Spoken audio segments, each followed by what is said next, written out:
Nous voulons ce matin t'apporter nos cœurs, Seigneur, et te prier de disposer nos cœurs, de faire taire en nous tous les bruits du dehors, les bruits même internes, les distractions que l'ennemi sème dans nos cœurs, nos pensées souvent qui sont partagées entre nos propres intérêts et les intérêts de Dieu.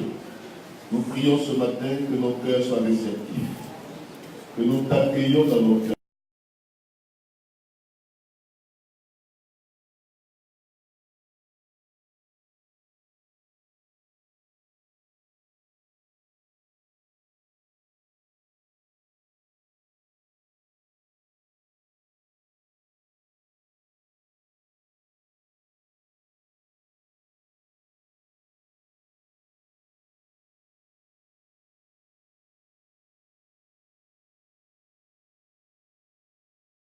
Dans Matthieu chapitre 28, nous reprenons ce texte qui nous interpelle sur le discipolat. Matthieu chapitre 28. Nous lisons avec respect la parole du Seigneur. Matthieu chapitre 28.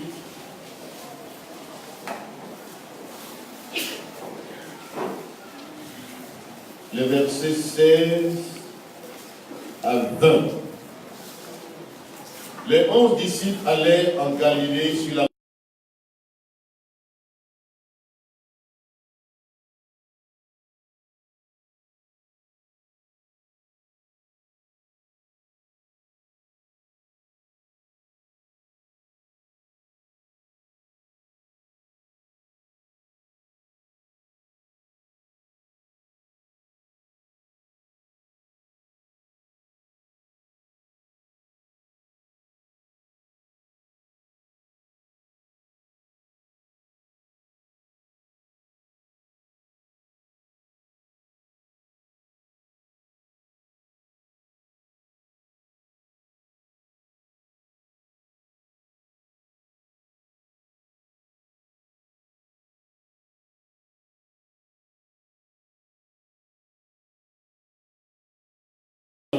tous les jours jusqu'à la fin du monde.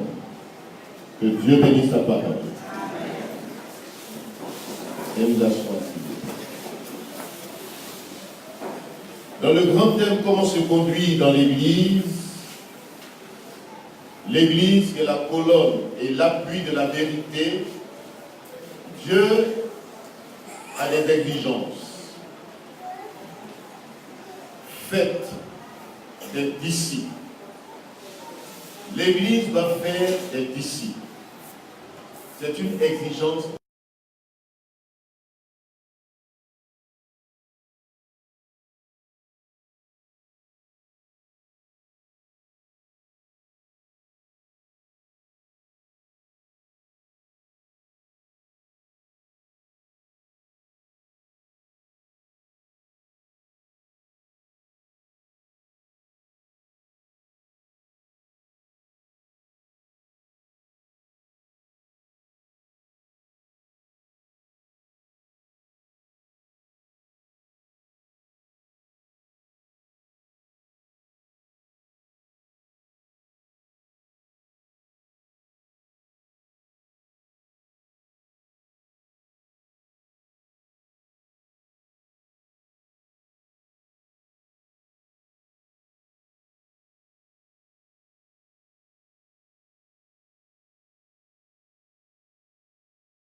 en mon nom, ils chasseront les démons, ils imposeront les mains aux malades, et les malades seront guéris.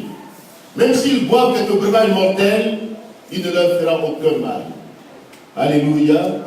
Et Jésus-Christ est avec nous dans cette mission importante. Faites des disciples. Jésus-Christ nous recommande dans l'ordre suprême la mission de l'Église. Il nous envoie dans ce monde. Nous sommes ses représentants sur cette terre.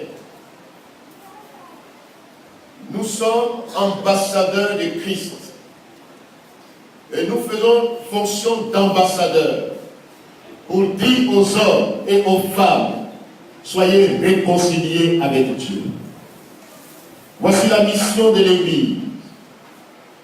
La mission de l'Église, premièrement, c'est d'aller, c'est d'évangéliser, de proclamer la bonne nouvelle du salut en Jésus-Christ. Aussi, de former, d'éduquer, de former les hommes et les femmes à être disciples de Jésus-Christ. Donc, dans cette mission, l'ordre suprême comporte un triple volet. Il faut aller prêcher la bonne nouvelle, il faut faire des disciples, les enseigner dans les éléments de base de l'évangile, il faut éduquer, il faut former.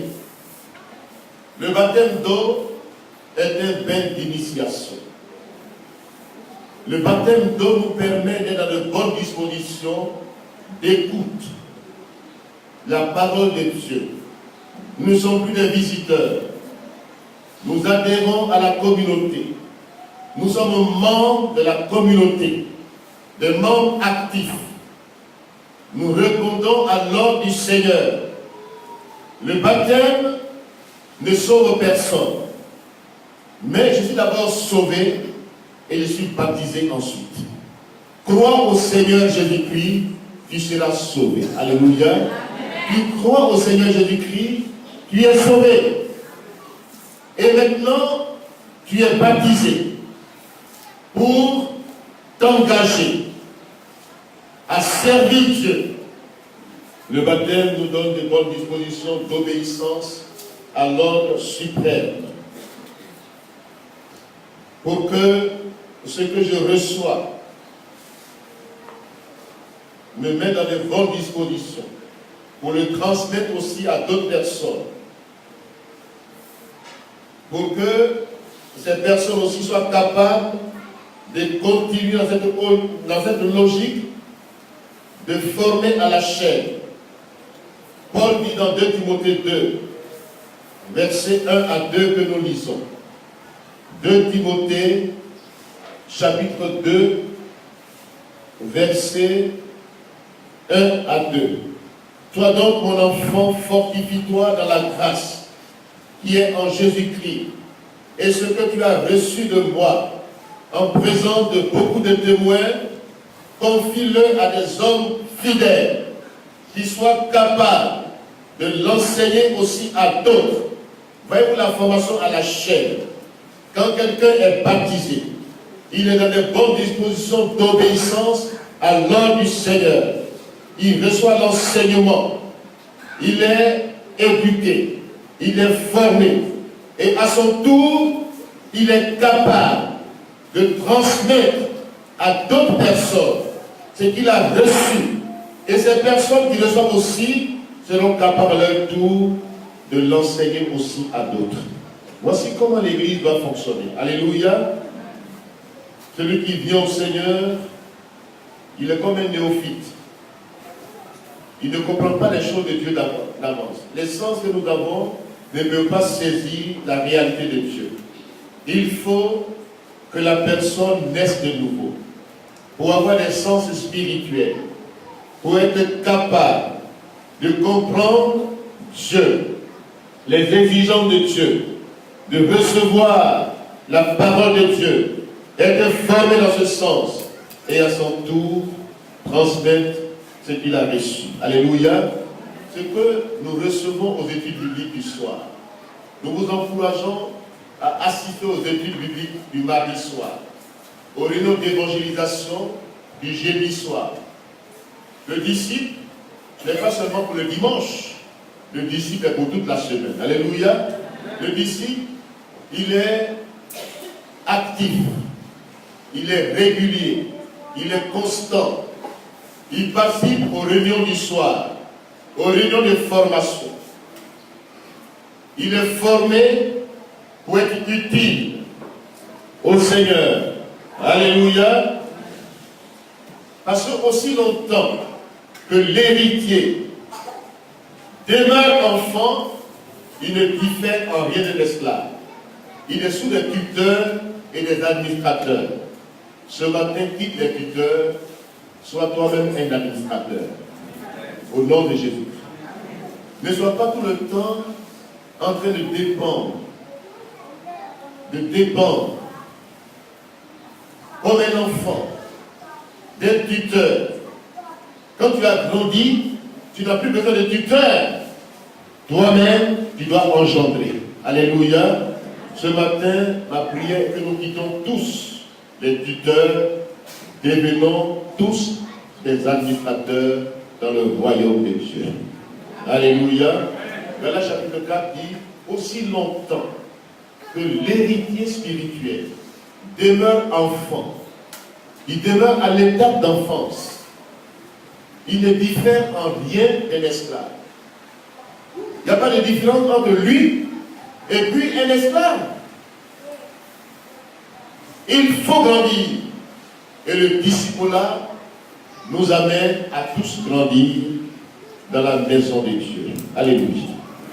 Regardez l'exemple de Jésus-Christ lui-même. Nous allons voir tout à l'heure comment Jésus était avec ses disciples. Comment Jésus-Christ enseigne en donnant l'exemple. Il n'est pas comme nos enseignants actuels. Il est pragmatique. Il enseigne en pratiquant. Vous allez le voir, dans toute sa vie, Jésus-Christ n'a pas donné des théories. Il a toujours pratiqué ce qu'il enseigne. L'exemple de Jésus-Christ, le modèle qu'il nous donne dans sa pédagogie, il enseigne en donnant l'exemple. Alléluia. Quand Jésus-Christ rencontre la femme samaritaine au puits de Sichar, dans Jean chapitre 4, Jésus-Christ est évangéliste. Il ne peut se passer de son identité ou même de présenter le royaume de Dieu. Toute occasion pour lui est favorable pour prêcher la bonne nouvelle. Alléluia. Il rencontre cette femme au puits à midi et il lui demande à boire. Elle lui dit, mais comment toi, qui es juif, demandes-tu à boire à une femme samaritaine? Il n'y a pas de relation entre vous les juifs et nous. Jésus lui dit, si tu connaissais le don de Dieu, et celui qui te demande à boire, tu lui aurais toi-même demandé à boire. Et l'eau qu'il t'aurait donnée deviendra en toi une source d'eau qui jaillira jusque dans la vie éternelle. Alléluia. Voyez-vous la communication du Christ. Dans la communication vraie, on parle de ce que les gens connaissent, du connu, vers l'inconnu. Cette femme sait ce qu'on appelle de l'eau. C'est pourquoi je ne vis pas toujours en parabole. Or, les paraboles sont des réalités vécues au quotidien. Pour interpeller les gens sur les vérités spirituelles. L'eau est un besoin. L'eau est source de vie. L'eau est importante. Et cette femme vient puiser de l'eau. Jésus-Christ engage le contact, engage la communication. Cette femme connaît l'eau qu'elle vient puiser chaque matin. Mais il veut lui montrer cette eau vive qu'elle ne connaît pas. Alléluia. Elle vient puiser, elle a sa cruche à la tête, elle a un besoin d'ordre spirituel, Et elle n'a pas de solution à ce besoin. Elle profite de sa cruche pour venir au puits à midi où les femmes doivent rester à la maison pour préparer. C'est là qu'elle vient au puits. Jésus lui dit, si tu connaissais le don de Dieu, alléluia, et celui qui te demande à boire, tu lui aurais toi-même demandé à boire. L'eau que cette femme ne connaît pas, c'est l'eau de vie. Alléluia. Il part du connu, ce qu'elle connaît, pour lui montrer ce qu'elle ne connaît pas. D'entrer dans l'évangélisation, on ne vient pas comme ça, tac. S'il disait à la femme, je suis le Messie, elle allait dire c'est un revenant. Elle allait prendre la fuite. Mais Jésus-Christ engage le contact, la communication. Et plus tard, quand la femme lui dit, mais où tirais-tu cette eau? Es-tu plus grand que notre père et notre ancêtre Jacob qui nous a donné ce puits? Jésus lui dit, va m'appeler ton mari. Elle dit, je n'ai pas de mari. Il dit, ce que tu dis est vrai. Tu as eu 5 maris. Mais le 5e encore qu'elle est de toi n'est pas ton mari. Elle dit, mais qui es-tu? Serais-tu le Messie?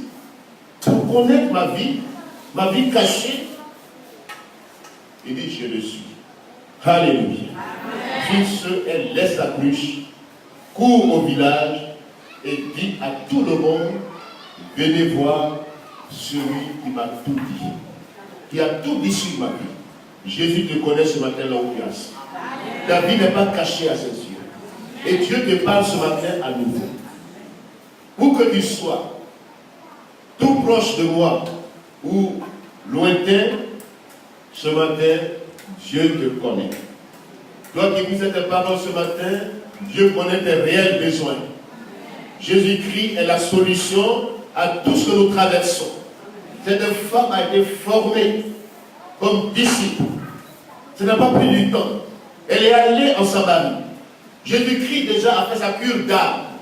Il lui a montré son besoin de salut. Elle a accepté le Seigneur Jésus-Christ comme Seigneur et Sauveur personnel. Alléluia. Elle est allée dire aux Samaritains. Jésus a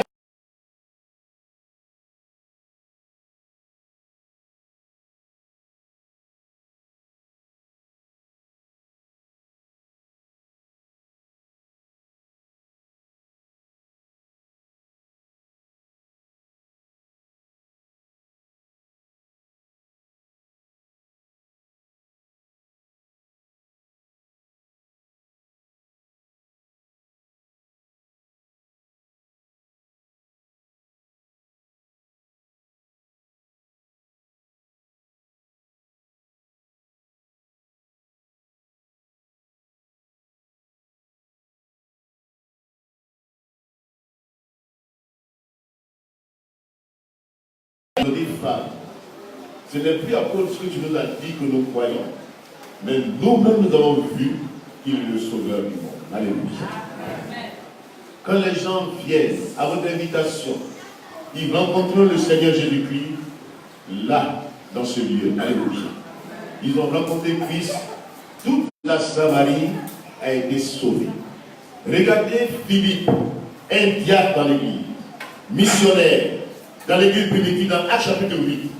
Il sort. Dieu lui dit, approche-toi de tes chars.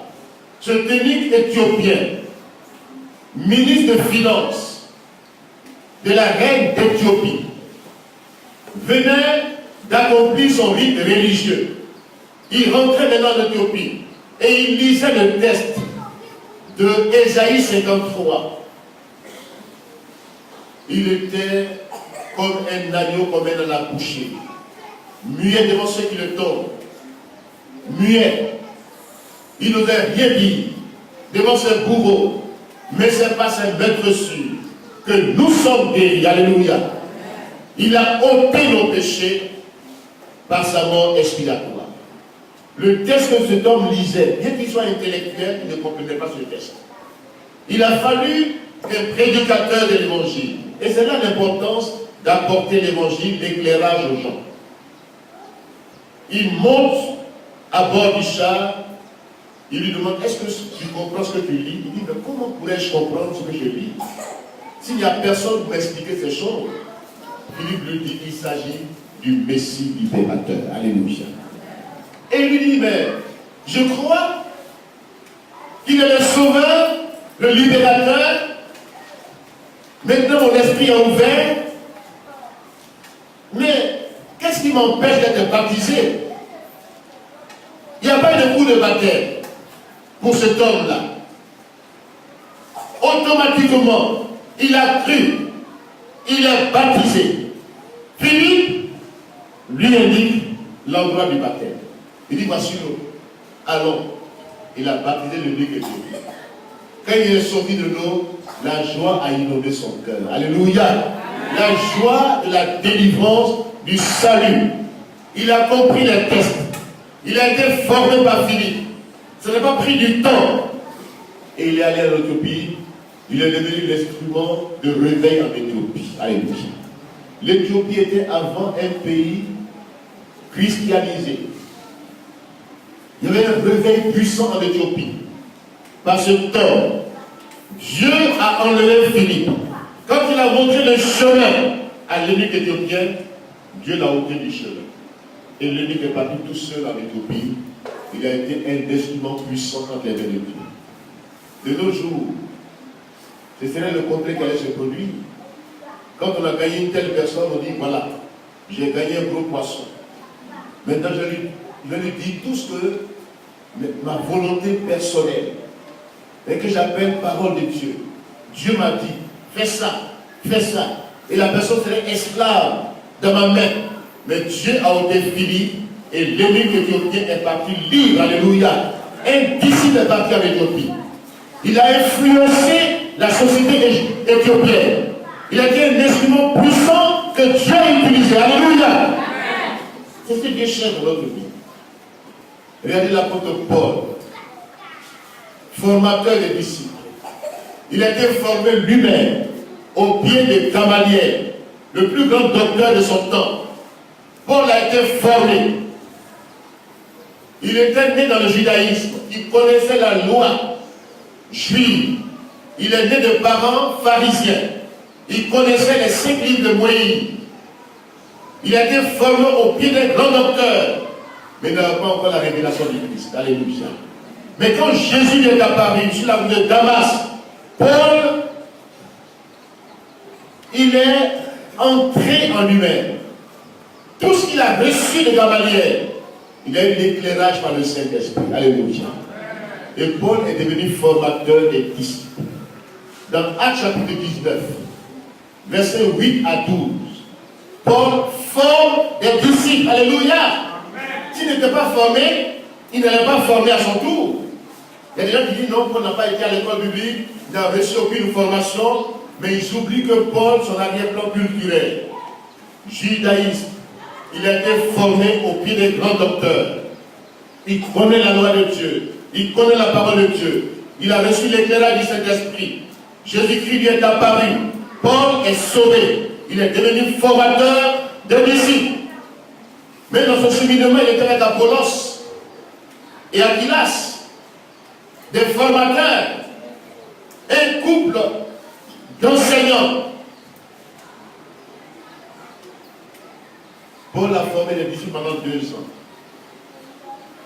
Et toute l'Asie a été gagnée au Seigneur. Même le résultat, quand il a prêché l'évangile, devant la résistance et l'opposition des gens de la synagogue, il s'est retiré avec un groupe de disciples.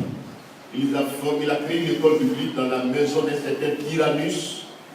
Et pendant 2 ans, il a formé des disciples.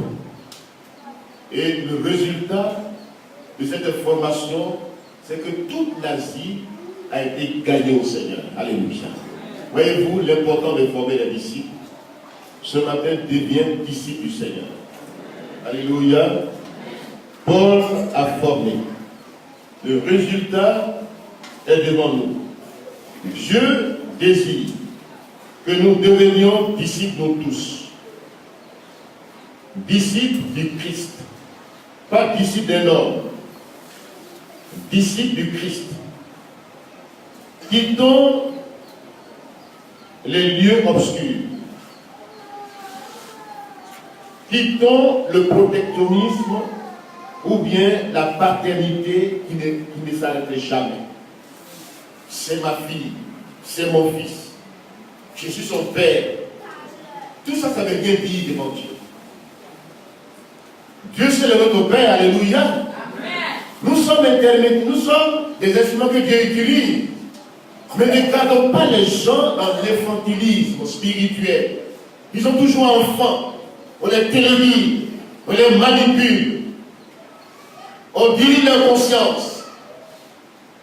Un enfant de Dieu, un enseignant vrai, est un homme et une femme qui libèrent la conscience des gens. Alléluia. Il n'est pas un directeur de conscience, mais qu'est-ce qu'il fait? Un éveilleur de conscience. Alléluia. Ce matin,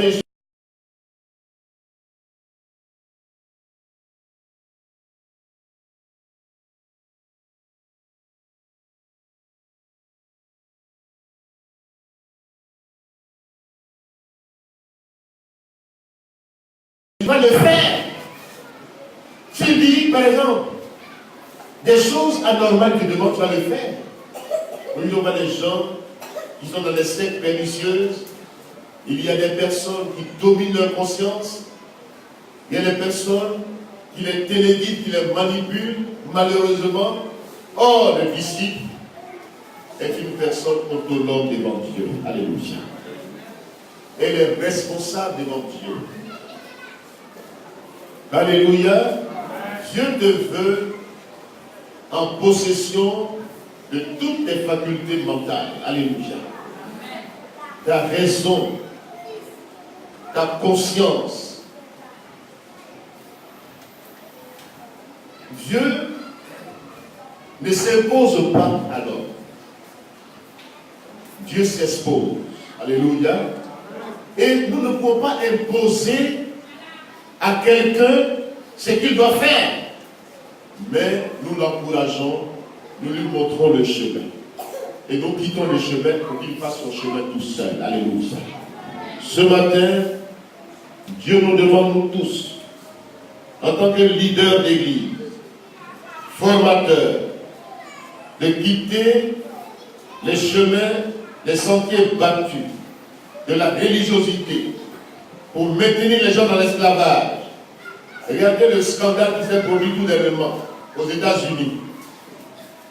Quand on n'est pas libre dans sa conscience, quand on est suiviste, on suit les gens seulement, mais on va croire tout ce qu'ils disent. En Pennsylvanie, aux États-Unis, tout dernièrement, vous avez vu à la télévision le scandale pédophilie dans le milieu des prêtres. Ça, je ne le cache pas. Quand c'est à la télévision, ça n'inquiète personne. Mais des milliers d'enfants ont été abusés sexuellement. Dans des couvents, dans des lieux obscurs, pendant 70 ans. C'est tout de même qu'on découvre que ces milliers de personnes qui aujourd'hui ne croient plus à l'évangile, qui sont déçus de l'église, ont été abusées. Et quand on les abuse, on dit au nom de la foi. Au nom de Dieu. C'est quel Dieu? Parce qu'ils ne sont pas disciples, ils sont des suivistes, ils suivent tout ce qu'on dit. Ils ne sont pas en eux-mêmes pour analyser les choses. Ils croient à tout. 300 prêtres, c'est des criminels. C'est des criminels.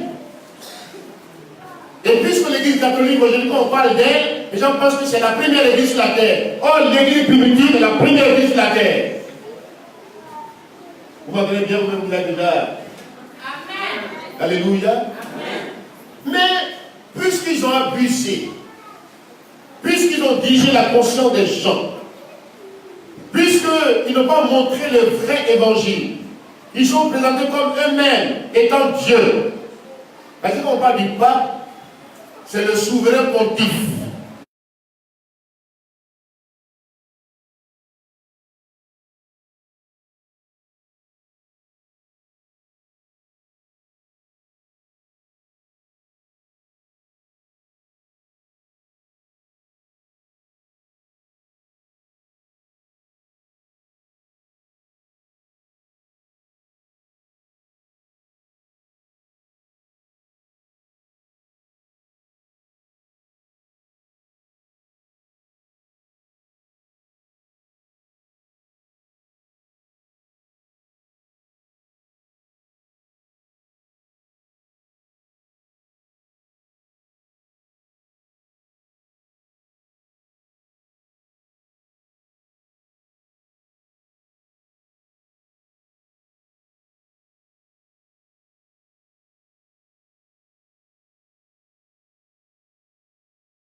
soi-disant prosélytes, paroissiens. Ils croient. Ils n'osent pas réfléchir. Faire leur propre analyse pour dire, mais c'est quel Dieu je suis qui abuse des gens, des enfants, des innocents, qui pensent que c'est Dieu compris. Et quand ces enfants innocents viennent, on abuse d'eux.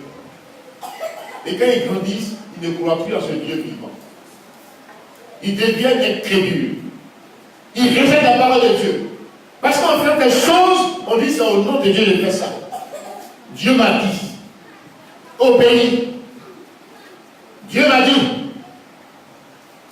On dit mariez-vous, il ne veut pas se marier. Ils disent on fait 20 de célibat. Oh, c'est des criminels. Je suis là sur ma chaise ce matin. Maintenant, entendez-moi partout.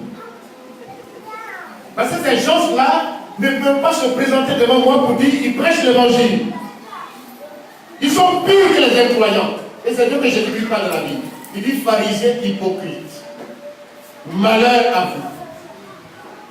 Pharisiens hypocrites. Vous n'entrez pas au ciel et vous empêchez les gens d'y entrer. Vous ne voulez pas être sauvés vous-même. Vous avez des doctrines diaboliques. Et vous dites aux gens, soumettez-vous à nos doctrines. Vous avez empêché les gens de lire la Bible. Mais la Bible a été libérée par l'Église évangélique. Alléluia. Alléluia. Nous dénonçons ces choses. Un jour, j'étais à Gagnoa. Je vais prêcher l'évangile dans les cours, dans les maisons. J'étais encore tout jeune, évangéliste, missionnaire, envoyé dans une église. Ma jeunesse, tous nos aides, je vais évangéliser tous mes prêtres. Il était chez sa maîtresse. Il ne savait pas que c'était sa maîtresse. Je vais lui dire, oui, c'est mon champ café cacao. Il dit, ah bon, tu as champ ici? Il a pris la fuite. Quand ils sont en face de nous, ils ne tiennent pas. Parce que ce qu'ils prêchent n'est pas la parole de Dieu. Faites des disciples. Pas des disciples des hommes, mais des disciples de Christ. Alléluia. Nous-mêmes, en tant qu'évangéliques, trop de paternistes, trop de protectionnistes, nous met dans les mêmes dispositions de papoter. Papa par-ci, papa par-là, ça veut bien dire. Jésus a dit, faites des disciples, alléluia. Il n'a pas dit, faites des gens que vous allez dominer. Faites des gens sous votre coupole. Téléguidez-les. Manipulez-les. Faites des disciples. Tu es là ce matin? Tu m'entends bien ou que tu m'entends plus? Faites des disciples. Deviens disciple du Seigneur. Alléluia.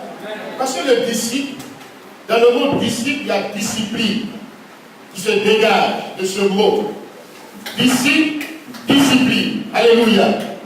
Ce n'est pas un chrétien simple, mais un disciple, c'est quelqu'un qui est soumis à la discipline de Christ. Alléluia. Qui est ce Dieu? Dieu te veut servir ce matin. Quand tu es disciple du Seigneur, Jésus-Christ, quelqu'un peut t'annoncer l'évangile. Quelqu'un peut t'amener à la foi. Quelqu'un peut te conduire dans ton enfance spirituelle. Mais après, dégage-toi de lui. Alléluia. Dégage-toi. Parce que si tu passes attention, si de vie, tu deviens lui, la communauté ici n'est pas une communauté papale. Où on vient pour dire, non, nous sommes tous des disciples de Christ. Nous sommes égaux devant Dieu. Aux yeux de Dieu, nous sommes égaux. Il n'y a pas de supérieur, il n'y a pas d'inférieur. Nous sommes aux mêmes choses devant Dieu. Alléluia. Amen. Tu m'entends bien ce matin? J'enseigne la parole de Dieu. Je suis un instrument pour te faire découvrir ce que tu ne comprends pas pour que tu le comprennes. Mais que ta vie s'attache davantage à Jésus-Christ. Il est le vrai modèle. Il est le vrai modèle. Il est le vrai exemple.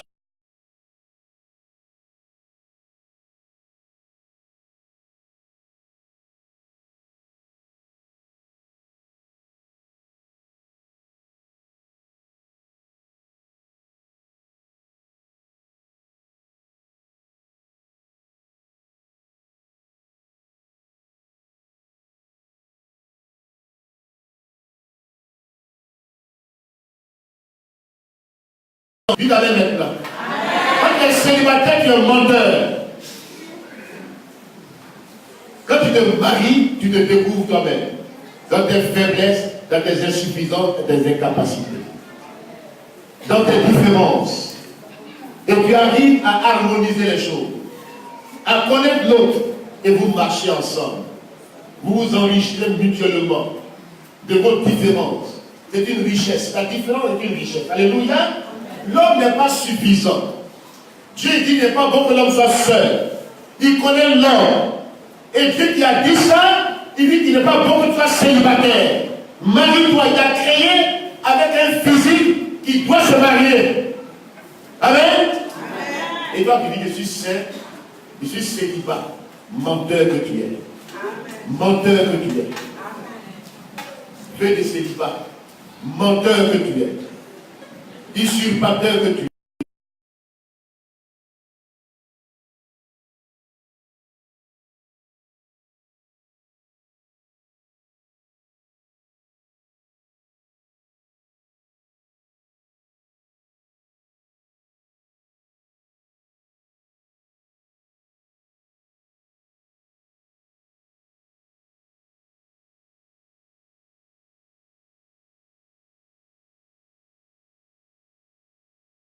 Alléluia. Une code de discipline. Le disciple est disciple de Jésus-Christ. Sinon, il est soumis à la discipline du Christ. Alléluia. Amen. Alléluia. Le disciple, c'est une personne engagée, résolue, déterminée, que rien ne peut arrêter. Rien ne peut l'arrêter. Il va jusqu'au bout de sa décision. Il est prêt. Non seulement à souffrir pour le Christ,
mais les frères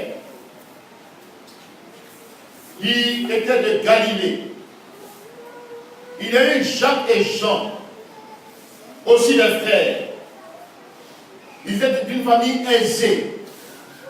Eux, ils n'étaient pas des pécheurs, mais ils avaient une famille aisée. Leurs parents étaient nantis, Jacques et Jean.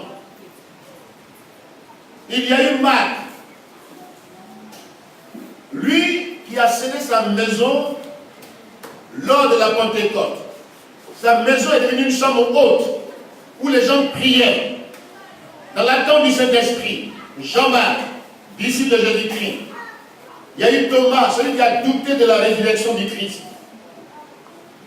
Il y a eu un autre Jacques, fils d'Alphée. Il y a eu Simon le Zélote. Il y a eu Jude. Il y a eu un élément négatif. Judas Iscariote. celui qui a trahi Jésus. Après ces 12 disciples, il a envoyé 2 à 2 pour prêcher l'évangile. Dans le livre de Luc chapitre 9, il dit allez, guérissez les malades, purifiez les lépreux, dites aux hommes et aux femmes, le royaume de Dieu est proche. Alléluia. Ils sont partis 2 à 2, n'amenaient ni bourse, ni de tunique. Je pourvoirai à vos besoins. Quand tu fais l'œuvre de Dieu, Dieu fait ton œuvre. Alléluia. Quand tu t'occupes de l'œuvre de Dieu, Dieu s'occupe de ce qui te concerne. Et c'est pourquoi il faut nous engager dans le... Laissons de côté nos soucis, nos inquiétudes, nos propres intérêts. Laissons ça de côté. Faisons-le que nous allons voir la gloire du Seigneur va nous accompagner dans nos maisons. Dieu va débloquer les situations. Jésus-Christ les envoie, ne prenez rien sur vous. Entrez dans la maison qui vous reçoit. Et que votre Père demeure dans cette maison. Alléluia. Amen. Ils sont allés. Et ils sont revenus plus tard. Dans Luc chapitre 10, pour dire, Seigneur, même les démons nous sont soumis. Alléluia. Le diable est soumis à ceux qui vont dans son territoire pour le contrecarrer. Mais si nous laissons le diable, il viendra nous attaquer. Il faut le contre-attaquer. Il faut contre-attaquer. Il ne faut pas attendre que Satan t'attaque d'abord pour dire, je suis attaqué. Non. Si tu veux ne pas être attaqué, ne pas être surpris, surprends l'ennemi sur son terrain. Arrache à Satan ce qui l'amène à la mort. Délie-les. Au nom de Jésus-Christ, sauve-les. Le disciple est un homme engagé, résolu, déterminé, allant jusqu'au bout de sa décision. Il ne dit pas oui et puis demain non. Ça c'est les clients. Aujourd'hui oui, demain non. Le disciple, il tient parole. Son engagement va jusqu'au bout. Alléluia. Les 12 disciples envoyés plus tard, ils étaient 70. Dans Jean chapitre 6, 70 disciples. 70 disciples, 58 ont quitté le Seigneur. Ils ont dit, ces paroles sont trop dures maintenant. Nous ne pouvons plus supporter ce qu'il dit. Nous le suivons à cause du pain, à cause des miracles. Seulement, on ne pensait pas qu'il avait fait de nous une alliance. Il a une alliance de sang. On ne s'attendait pas à ça du tout. Pour dire que lui, son sang était un breuvage mortel. Et sa chair est le pain de vie. Nous n'attendons pas ça de toi. Jésus, on te quitte. Ils ont fui l'alliance avec le Christ. Ils ont fui la profondeur du disciple-là. Ils ont refusé de payer le prix du disciple-là. Ils ont refusé de prendre leur croix. Ils ont refusé de souffrir pour le Christ.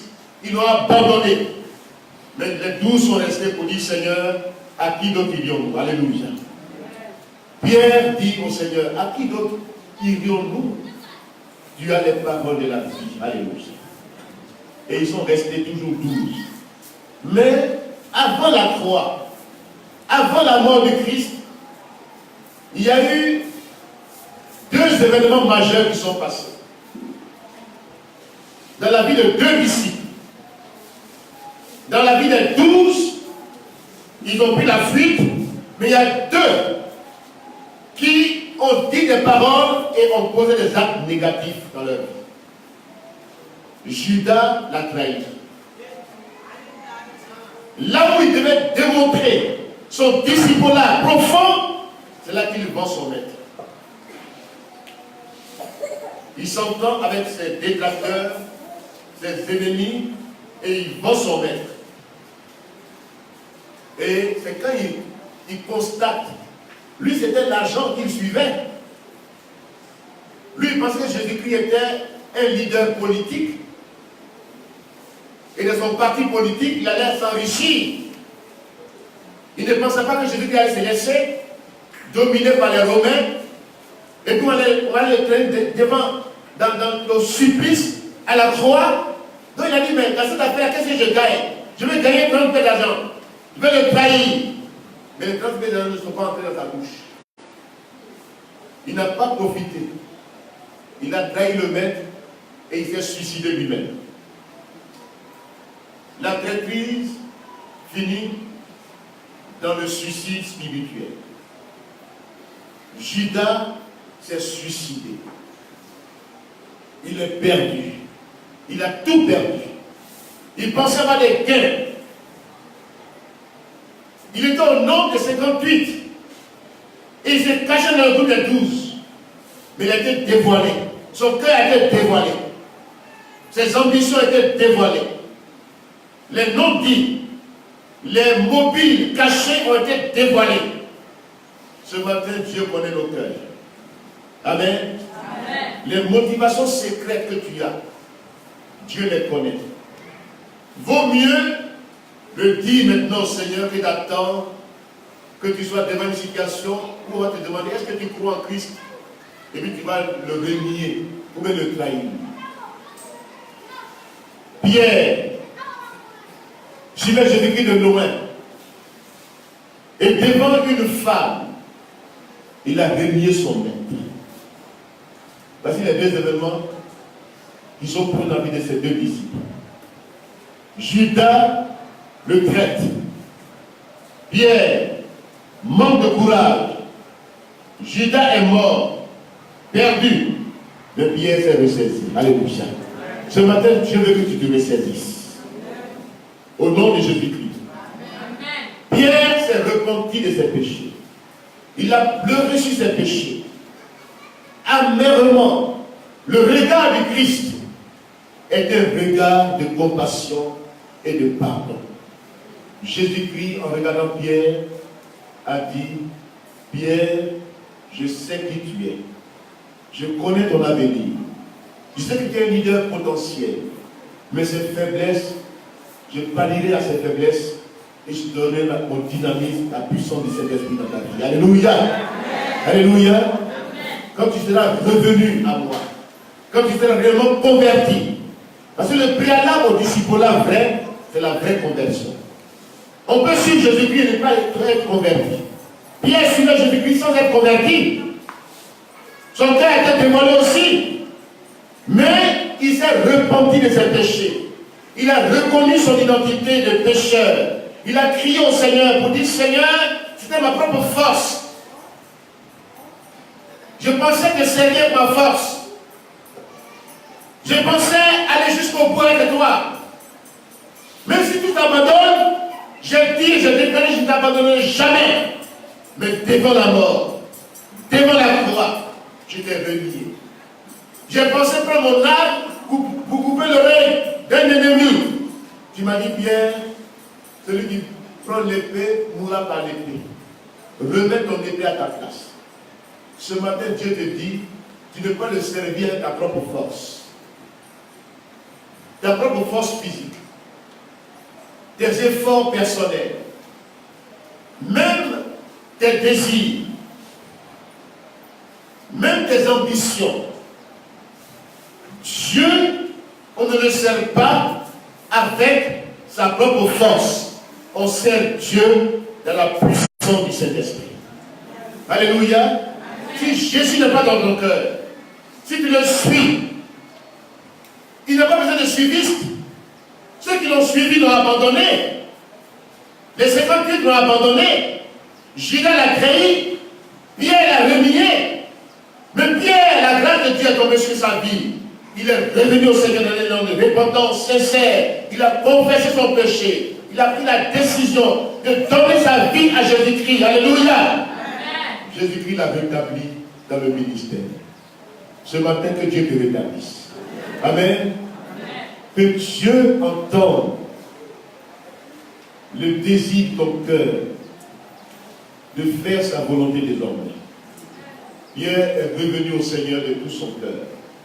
Jésus-Christ l'a utilisé comme leader de son peuple. Alléluia. Amen. Comme leader de son peuple. Donc les disciples de Jésus-Christ, avant que Christ ne monte au ciel, ils étaient au nombre de 120 disciples. 120 disciples que Christ a laissés sur la terre avant de monter au ciel. 12 au départ, moins 1. Ça fait combien?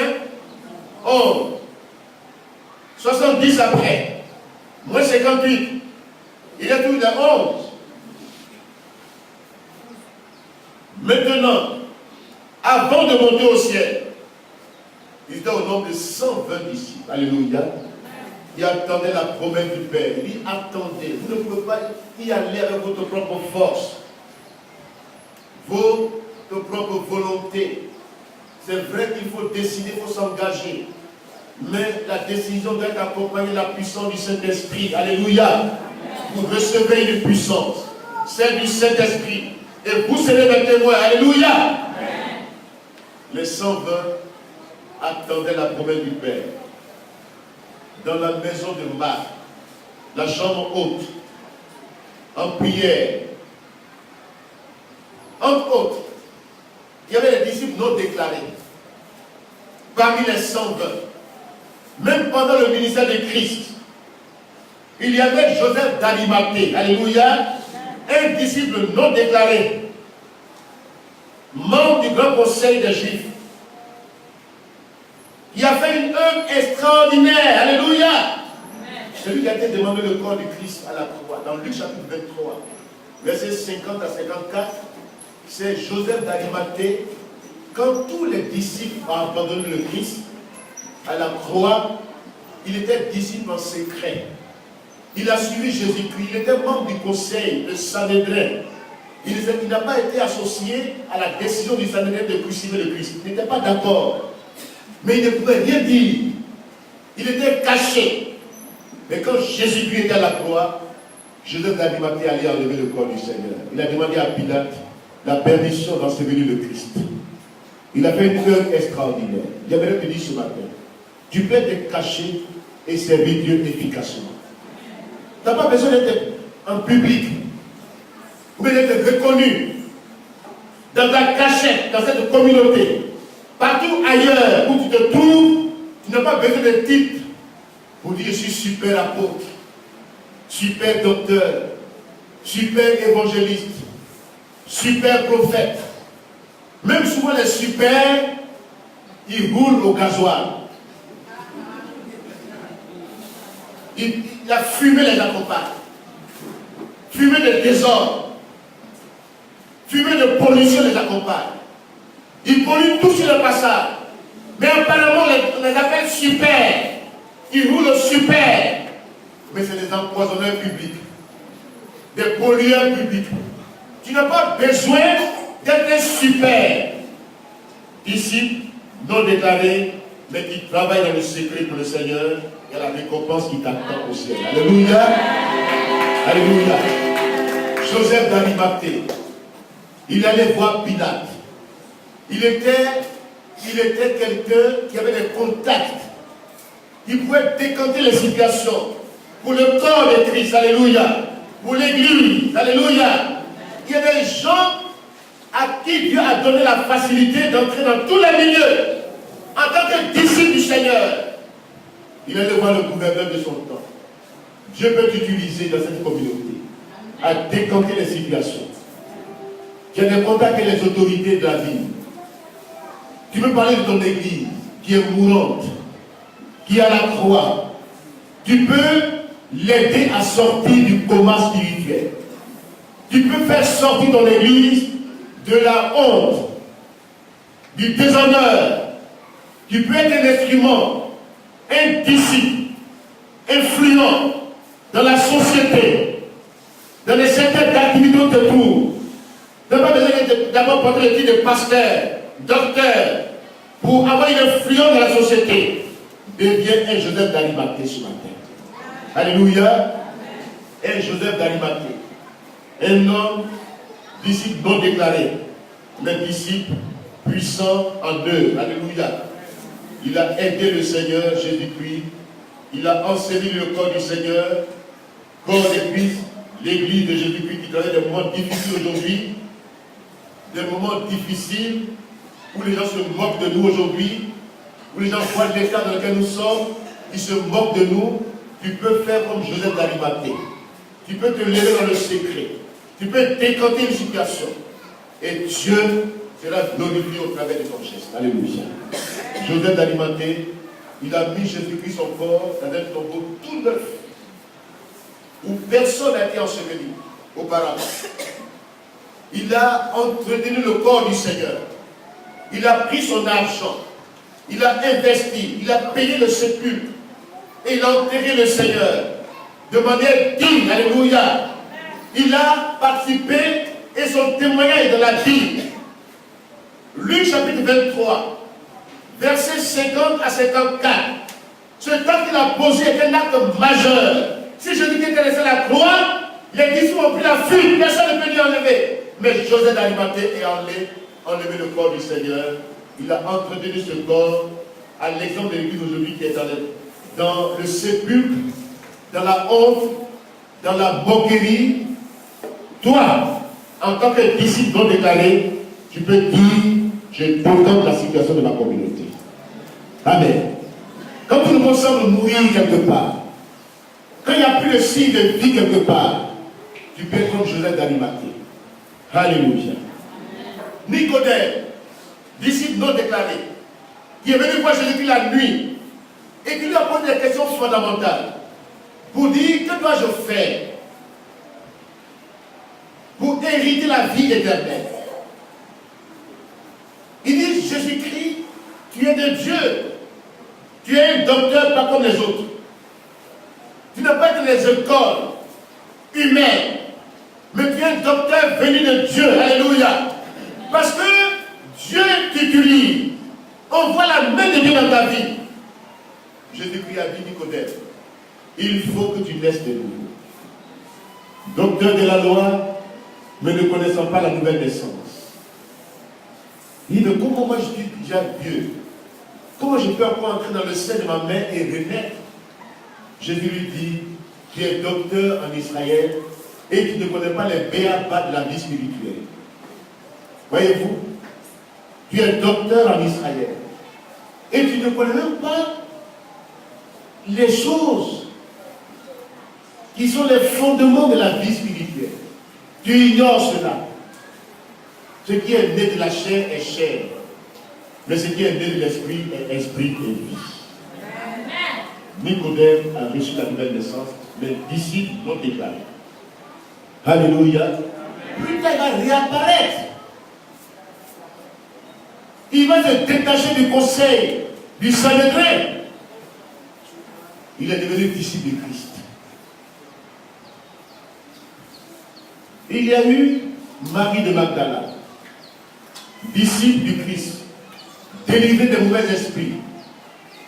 Il y a eu Jeanne, femme de Suja, intendant d'Hérode, disciple non déclaré du Christ. Il y a eu Suzanne, disciple de Christ, non déclaré. Il y a eu Marie, sœur de Lazare, et Marthe, disciple non déclaré du Christ. Ces femmes et ces hommes ont accompagné le Seigneur dans son ministère. Alléluia. Dans Luc chapitre 8, nous voyons les disciples, Jeanne, femme de Suja, Suzanne, Marie de Magdala, disciple non déclaré, qui accompagnent le Seigneur dans son ministère et qui l'assistaient de leur bien.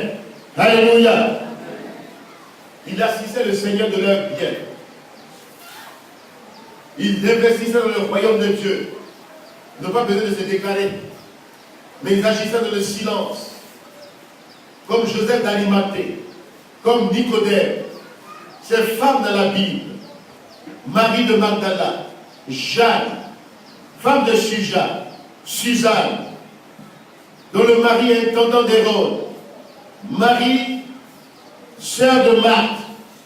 Toutes ces femmes-là ont assisté Jésus-Christ de leur bien. Aujourd'hui, tu es une femme de la communauté. Dégage-toi, écoute la parole de Dieu et sois sensible à la voix de Dieu. Amen. Ne dis pas, on ne va pas encore nommer. Je ne suis pas diacre. Je ne suis pas encore diaconesse. On ne me connaît pas. Dieu te connaît là où tu es. Tu n'as pas besoin de te nommer forcément. Pour que tu travailles pour le Seigneur. Deviens disciple de Jésus-Christ. Pas disciple des hommes, mais disciple du Christ. Qui est consciente des besoins besoin de l'œuvre de Dieu, qui est sensible à la voix de Dieu, qui connaît les besoins de sa communauté et qui peut se lever pour dire j'agis en conséquence, je défends une situation. Ce que tu auras fait, Dieu t'aura à l'œil. Dieu va te suivre. Dieu va te bénir. Parce que tout ce que nous faisons, qui décante une situation dans la maison de Dieu, Dieu en tient compte. Dieu en tient compte. Devenons de vrais disciples. Il y a des faux disciples, il y a des vrais disciples. Ne suivons pas le mauvais exemple de Judas Iscariote. Pierre est revenu plus tard. Ne suivons pas le mauvais exemple de Simon, le magicien. Ne suivons pas le mauvais exemple du disciple-là. Il y a de vrais disciples et de faux disciples. J'ai encore 5 minutes. D'accord, allez. Lisons le texte de Luc 19 pour terminer. Luc 19.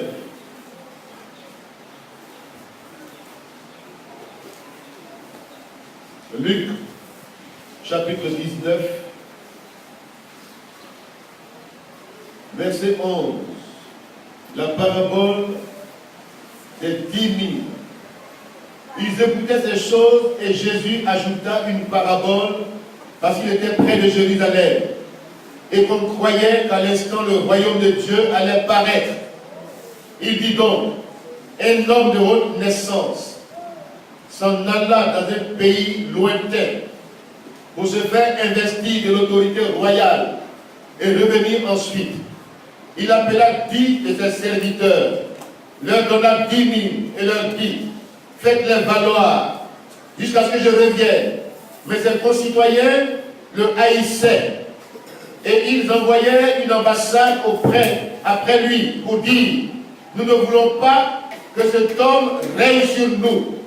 Lorsqu'il fut de retour, après avoir été investi de l'autorité royale, il fit appeler auprès de lui les serviteurs auxquels il avait donné l'argent, afin de connaître comment chacun l'avait fait valoir.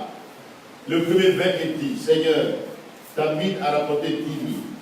Il lui dit, c'est bien, bon serviteur, parce que tu as été fidèle en peu de choses, reçois le gouvernement de 10 000. Alléluia. Le deuxième vint et dit, Seigneur, ta mine a produit 5 000. Il lui dit, toi aussi, sois établi sur 5 villes.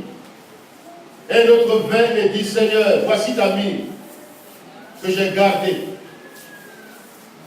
dans un linge, car j'avais peur de toi.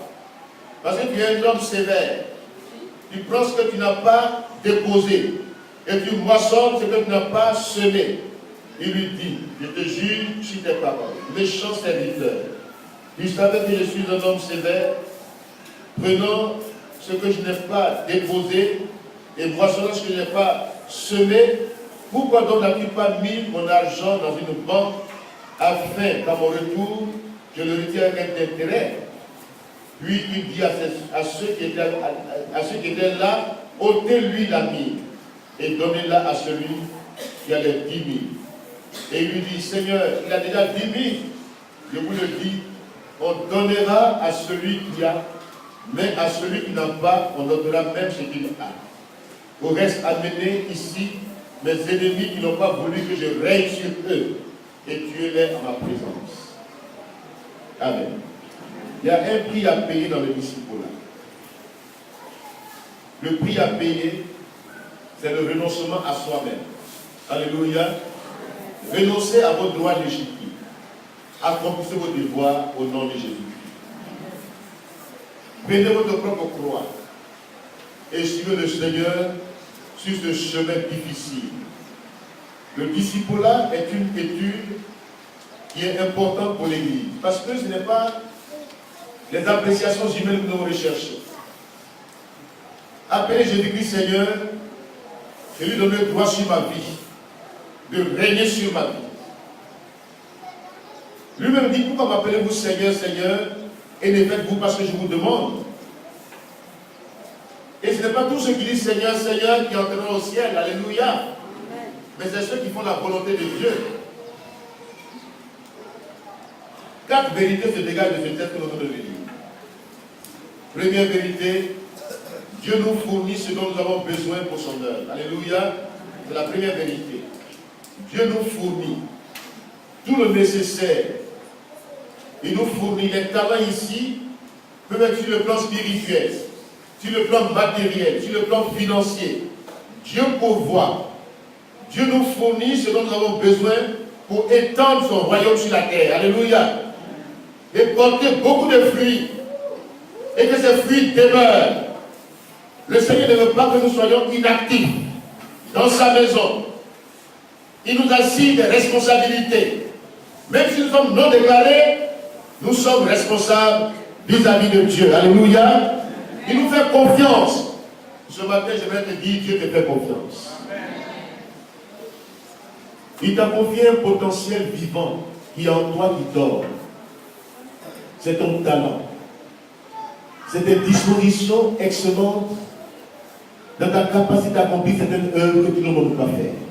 Toi seul peux le faire dans cette communauté. Il y a des choses que toi seul tu peux faire. C'est ça les capacités que Dieu donne. C'est ça les talents.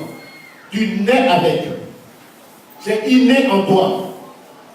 Le talent, il faut le découvrir. Il faut le mettre en valeur. Il faut le faire valoir au nom de Jésus-Christ. Il ne faut pas laisser inactif, caché. Dieu te fait confiance. Dieu compte sur toi. Il t'a fourni un talent latent qui dort en toi. Il dit fais-le valoir. Alléluia. Et c'est toi seul qui peux agir. Personne d'autre ne peut le faire à ta place. Que Dieu nous aide ce matin. Que tu comprennes que Dieu te fait confiance. Alléluia. Deuxième vérité. Dieu nous bénit en fonction de ce que nous faisons dans son œuvre. Alléluia. Dieu nous bénit. Révisez le texte là. Le verset 16 à 18. Le premier verset dit, Seigneur, ta mine a rapporté 10 000. Et lui dit, c'est bien, bon serviteur, parce que tu as été fidèle en peu de choses, reçois le gouvernement de 10 000. Quand Dieu te donne le gouvernement, ça vaut la peine. Alléluia. Ce que Dieu te donne là, te reste pour l'éternité. Le Seigneur te bénit en fonction de ce que tu fais pour lui. Alléluia. Troisième vérité. Dieu nous récompense en fonction du travail accompli pour lui. D'abord, il nous bénit en fonction de ce que nous faisons pour lui, mais il nous récompense pour le travail accompli pour lui. Alléluia. 1 Corinthiens 15, verset 58. Le Seigneur n'est pas injuste pour oublier ton œuvre. Alléluia. Dieu n'est pas injuste. Dieu est juste. Dieu est fidèle. Dieu est bon. Il n'est pas comme les hommes qui sont injustes, qui oublient ce que tu fais. Dieu n'oublie pas ce que tu fais. Dieu, tôt ou tard, te récompensera. Alléluia. Te récompensera. Il te dira, prends le gouvernement de telle ou telle ville. Prends les règnes de telle ou telle ville. Dieu va te lever. Dieu va te rendre prospère. Alléluia. En fonction de ce que tu fais dans son œuvre. Joseph Arimathée n'était pas déclaré, mais il agit. Le corps de Christ était à la croix. Personne pour le délivrer. Personne. Les disciples déclarés ont pris toute la fuite. Les gens attitrés ont fui. Mais un homme non attitré. Marie de Magdala non attitrée. Jeanne, femme de Suja non attitrée.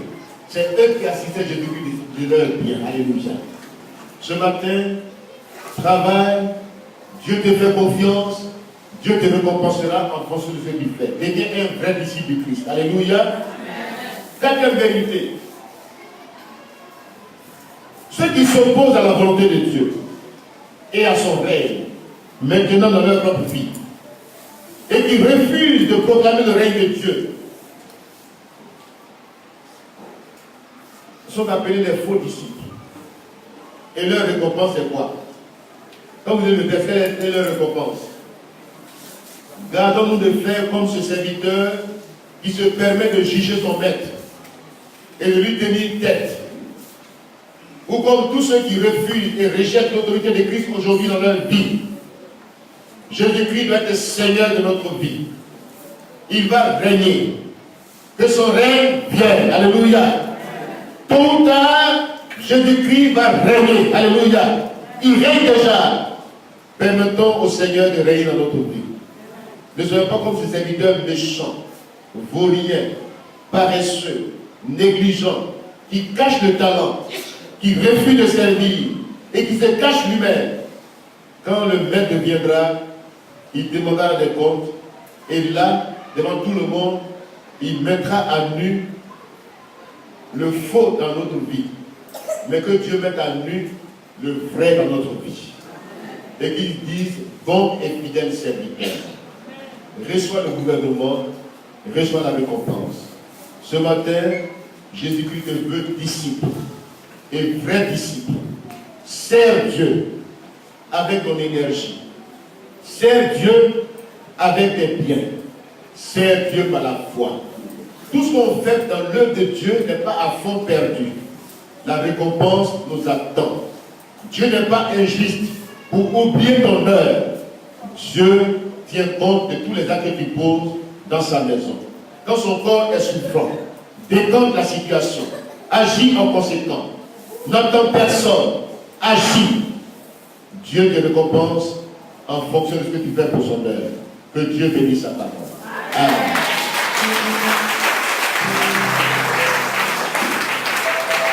Alléluia. Allons donner des mots ensemble.